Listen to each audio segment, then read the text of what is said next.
इस स्वयंसेवकों से जुड़ी एक बहुत बड़ी खबर आपको बताने जा रहे हैं कि बिहार सांख्यिकी स्वयंसेवकों का काम जो है वो क्यों रुका हुआ है और वो काम क्यों नहीं हो रहा है। इसके पीछे सबसे बड़ी साजिश और सबसे बड़ा कारण जो है मैं आपके सामने पेश कर रहा हूँ। सबसे बड़ा साजिश जो है कि बिहार नीतीश सरकार नहीं चाहती है कि जितने भी सांख्यिकी स्वयंसेवक हैं उनकी नौकरी हो, इसलिए कि नीतीश कुमार ने कह दिया है कि आप लोग बीजेपी के आदमी हैं, इसलिए मैं आपका नौकरी खाकर बैठा हुआ हूं। उसके बाद नीतीश कुमार ऐसा बयान देने के बाद नीतीश कुमार का भी आपने बयान सुना होगा कि खुलेआम मंच से जो बयान आया था कि मैं तुम्हें सड़क पर ला दूंगा और रोड पर ला दिए। उसके बाद नीतीश कुमार की ये साजिश थी कि सांख्यिकी स्वयंसेवकों को नौकरी नहीं दी जाए। उसके बाद क्या समस्या हुई है, उसके बाद नीतीश कुमार के बाद सांख्यिकी के जो नेता हैं उन्होंने सांख्यिकी स्वयंसेवकों की नहीं समझी, इसलिए सूद नहीं ली, नहीं समझी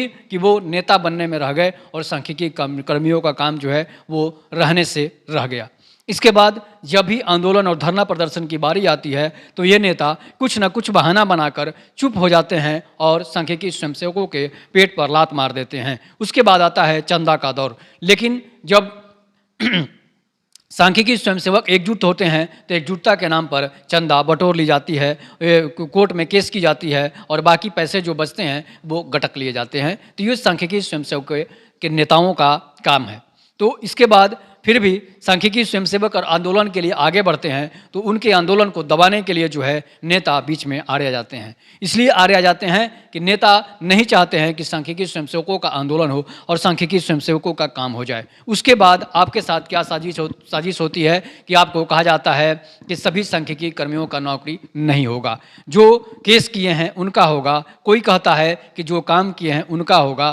तो ये भी एक बहुत बड़ी सांख्यिकी स्वयंसेवकों के साथ शर्मनाक हरकत नेता ही करते हैं। इसके बाद मैं आपको बता रहा हूं कि जो लोग सांख्यिकी स्वयंसेवकों को बरगलाने में लगे हैं उनमें कुछ यूट्यूबर्स भी हैं जो सांख्यिकी स्वयंसेवकों के नाम पर चैनल चलाते हैं और सांख्यिकी स्वयंसेवकों को बरगलाते हैं, कभी सांख्यिकी स्वयंसेवकों के लिए जोरदार आवाज़ नहीं उठाते हैं।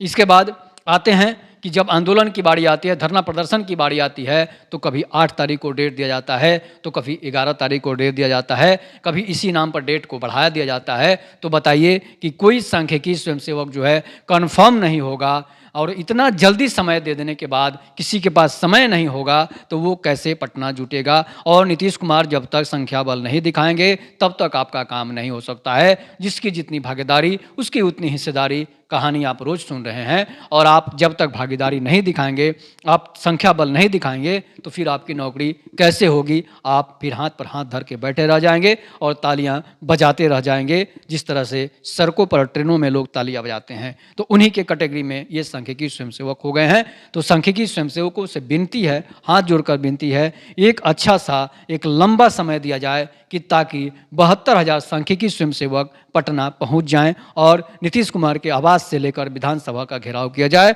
लाठियां खाएं तभी जाकर नौकरी होगी। नहीं तो 2-4 सांख्यिकी स्वयंसेवक पटना पहुंचते हैं, फोटो खिंचवाते हैं और ग्रुप में डाल देते हैं, 2-4-10 लाइक मिल जाता है, उसी से अपना तालियां बजाते हैं, अपना पेट थपथपाने लगते हैं कि मैंने सांख्यिकी स्वयंसेवकों के लिए ये किया।